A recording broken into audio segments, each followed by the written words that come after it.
সারা ভারতবর্ষের ছাত্রছাত্রীকে উদ্দেশ্য করে আমি একটা বার্তা দিতে চাচ্ছি, যাতে যাদের সামার ভ্যাকেশন চলছে তারা যাতে লেখাপড়াটাও একটু গুরুত্ব দেয়।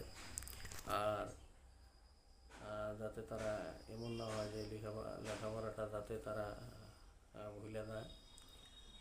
গতিকে শিক্ষক হিসাবে আমি এটাই বলবো, যাতে তাদের টান বিষয়গুলো তারা বেশি বেশি প্র্যাকটিস করে, আর যাতে শিক্ষার লগে জড়িত থাকে, আর এই সময়গুলো সদ্ব্যবহার করে। এখন সামার ভ্যাকেশন চলছে, কিছুদিন পরে আবার স্কুল আরম্ভ হবে।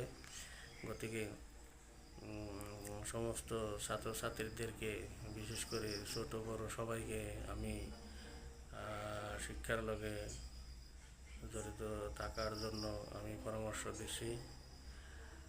তোমরা ভালোভাবে লেখাপড়া গুরুত্ব দিবে,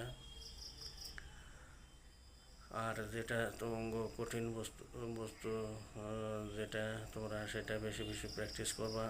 উদাহরণস্বরূপ যদি তোমরা গণিতগুলো কষ্ট পাও, যে কোনো বিষয়ে তোমরা কষ্ট পাওয়ার বিষয়ে এখন তোমাদের প্র্যাকটিস করার সময়। গতিকে ভারতবর্ষের সমস্ত ছাত্রছাত্রীকে আমি এটাই আহ্বান জানাবো, ভালো করে তোমরা এখন যেহেতু সময় পাচ্ছ, তোমরা সময়ের সদ্ব্যবহার করো। কারণ শিক্ষা এমন একটা বস্তু যেটা কারো সাথে ডিভাইড হয় না, ভাগ হয় না।